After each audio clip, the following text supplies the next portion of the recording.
Leaders of the European Union have resumed marathon talks over a proposed $2 trillion stimulus package that would mitigate the economic impact of COVID-19. On the fourth day of what was supposed to be a two-day affair, members remain split on how much money to earmark for grants in the $858 billion recovery fund the bloc will raise from capital markets. Heavyweights Germany and France had proposed $570 billion in grants in May. But the so-called frugal nations of the Netherlands, Austria, Denmark, Finland and Sweden want that amount trimmed by more than $100 billion. So, after 3 days and 3 nights of a negotiation marathon, we're entering now in a crucial phase.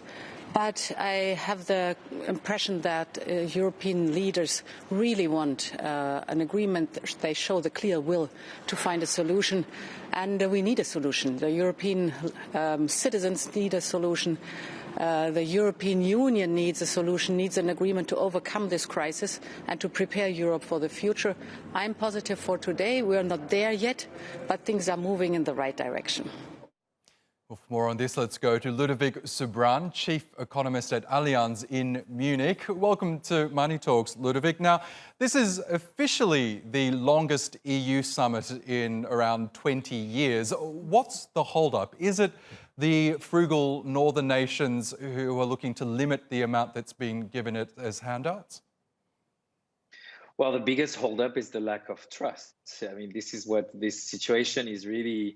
We have a saying in French, which is you better wash your dirty laundry in family instead of doing it in front of the entire world.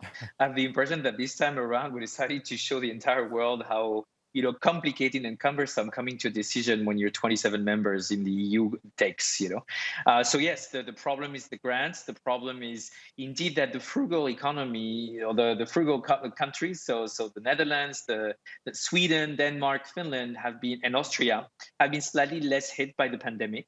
And they have trouble asking their constituents to actually give money to those countries that have been the worst hit. So it's a real deadlock, I guess, in this European Union breakthrough that the French and the German promised, with the idea of pooling resources and giving grants and loans. And indeed, the idea was the amount. So we now have an idea that it could be as much as 390 billion euro in grants.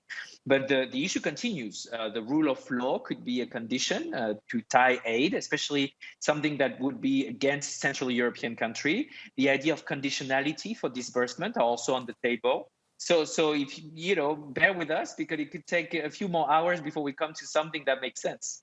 Yes, and we know the so-called frugal nations in the north are being led by the Netherlands, Prime Minister Rutte. As an economist, do you support their position that they really want to see a limit to the number, to the amount being given as cash handouts to these nations? Because as we know, they would rather see that aid distributed as loans. Is that something that you would like to see from an economic point of view? I mean, as an economist, the issue is that the Netherlands' business model is to be a trade and a tax haven platform for the rest of the European Union. So for me, it doesn't make sense for them to opt out of something that is supposed to repair and secure supply chains in Europe. So for me, that's really what I don't get. But I do get that politically, the Netherlands are up for an election, that politically and economically, the Netherlands have always been about laissez-faire and the less interventionist Europe.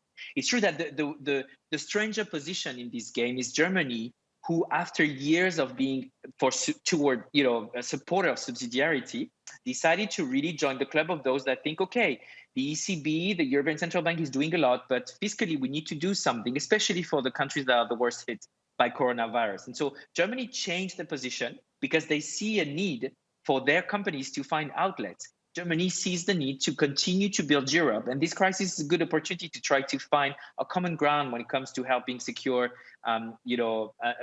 resources for the most hit companies, people, but also to aim at some moonshots on digital, green infrastructure, and so forth. The Netherlands doesn't seem to be in that vein, and so for them, it's really hard to agree to something that will mean for them to go back to the parliament and ask for more money for Europe when they believe, which is, I think, the crux of the matter here, that it may be spent on non-productive expenditures. And for me, that's really where, we should have had a bit more meat to the bones before the summit, so that maybe we could have won over the Netherlands when it came to what we are actually spending the money to.